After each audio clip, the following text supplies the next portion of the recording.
নমস্কাৰ বন্ধু বান্ধৱীসকল, আপোনালোক সকলোকে আমাৰ ইউটিউব চেনেলটোলৈ স্বাগতম জনাইছোঁ, যাৰ নাম হ'ল অনন্যা আৰু নমিতা। এতিয়া সন্ধিয়া 6 বাজিছে আৰু সকলোৱে চাগে এইটো সময়ত একাপ চাহ খায় আৰু আমিও খাওঁ। আজি মায়ে মেগী পকৰা বনাব চাহৰ লগত খাবলৈ। তেনেহ'লে ভিডিঅ'টো চাই থাকক আপোনালোকে লাষ্টলৈকে। আৰু এইখিনিতে আপোনালোকক এটা ৰিকুৱেষ্ট কৰিছোঁ, যদিহে আমাৰ চেনেলটোলৈ প্ৰথমবাৰ আহিছে তেনেহ'লে আমাৰ চেনেলটো চাব, লাইক কৰিব, কমেণ্ট কৰিব আৰু চেনেলটো ছাবস্ক্ৰাইব কৰি থ'ব। তেতিয়াহে আমাৰ আহিবলগীয়া নতুন নতুন ভিডিঅ'বোৰ আপোনালোকে সোনকালে চাবলৈ পাব। তেনেহ'লে ব'লকচোন মায়ে কেনেকৈনো আজি মেগী পকৰা বনায় আপোনালোকক দেখুৱাওঁ। এটা চচত ভালদৰে অকণমান পানী দিছে আৰু পানীখিনি উতলাৰ লগে লগে ইয়াত মেগীটো এড কৰিছে। আৰু এতিয়া মছলা অকণমান ইয়াত দি দিব আৰু বাকীখিনি অলপমান দেৰিকৈ দিবলৈ থৈ দিছে।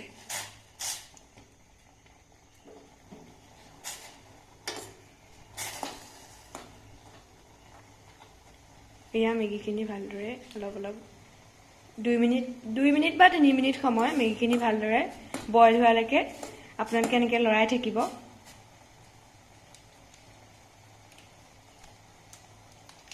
ইয়াতে এতিয়া অকণমান মছলা মায়ে এড কৰিছে আৰু বাকীখিনি পাছত দিবলৈ থৈ দিব।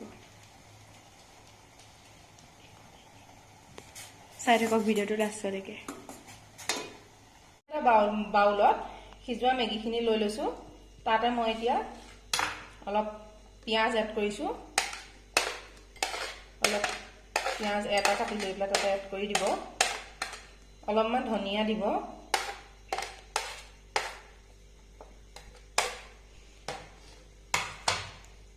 এটা গাজৰ লৈছোঁ, পিচি লৈছোঁ।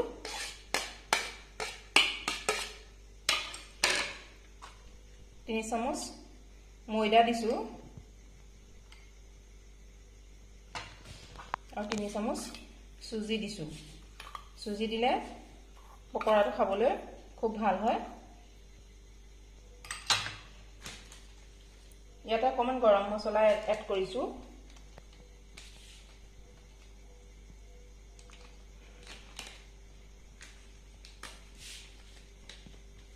অকণমান ৰেড চিলি পাউডাৰ এড কৰিছোঁ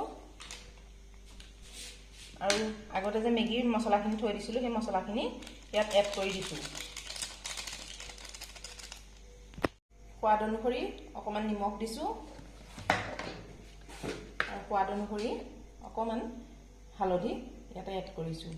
এইখিনি এতিয়া ভালদৰে মিক্স কৰি ল'ব লাগিব। এতিয়া এইখিনি ভালদৰে গোটেই মিক্সাৰখিনি দিয়াৰ পিছত ভালদৰে হাতেৰে মিক্স কৰি লৈছোঁ। পকৰি বনাব পৰাকৈ ধুনীয়াকৈ হাতেৰে মিক্স কৰি লৈ ৰেডি কৰি ল'ব লাগিব। কেৰাহী পাতি লৈছোঁ। তাতে কেৰাহীখন গৰম হোৱাৰ পিছত অলপ ৰিফাইন তেল দি লৈছোঁ। তেলখিনি গৰম হোৱালৈকে অলপ ৰাখি দিছোঁ। তেলখিনি গৰম হোৱাৰ পিছত লাহে লাহে মেগীৰ নুডলছখিনি মিশ্ৰণ কৰি লৈছিলোঁ যে মিশ্ৰণখিনি লাহে লাহে পকৰি আকাৰত দি লৈছোঁ।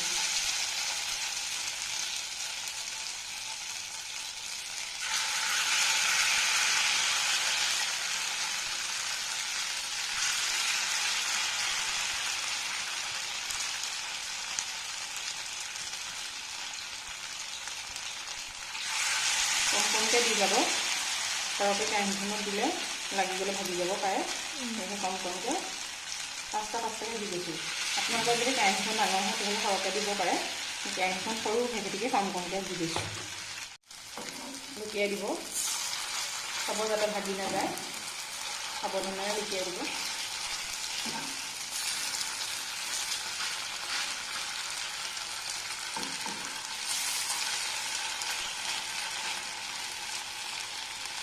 আৰু গেছৰ ফ্লেমটো অলপ কমাই দিব হৈ যাব।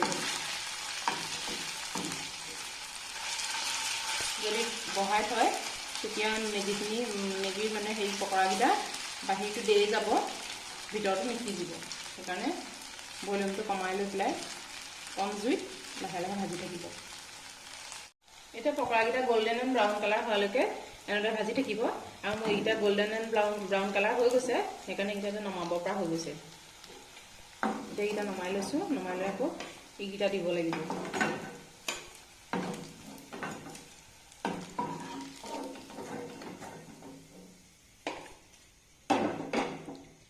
এতিয়া আমাৰ মেগী পকৰা ৰেডি হৈ গ'ল। মই এটা মেগী পেকেটেৰে বনাইছোঁ, যিহেতু আমাৰ মানুহ 3জনহে। আপোনালোকৰ যদি সদস্য বেছি হয় তেনেহ'লে মেগী পেকেট আপোনালোকে 2টাও ল'ব পাৰে। মই আমাৰ মানুহ কম খাতিকে এটাই লৈছোঁ আৰু এতিয়া বনাই ৰেডি হৈ গ'ল। এতিয়া অকণমান টমেটো চচ লৈ লৈছোঁ আৰু চাহৰ সৈতে এতিয়া আমি খাম। আৰু আপোনালোকৰ যে এনেকৈ বনাই খাব পাৰে। যদি ভাল লাগে মোৰ এই ৰেচিপিটো যদি আপোনালোকৰ ভাল লাগে তেনেহ'লে লাইক কৰিব, কমেণ্ট কৰিব আৰু আপোনালোকৰ বন্ধুবৰ্গৰ মাজত শ্বেয়াৰ কৰিবলৈ নাপাহৰিব। তেন্তে আজিলৈ ইমানতে সামৰিছোঁ।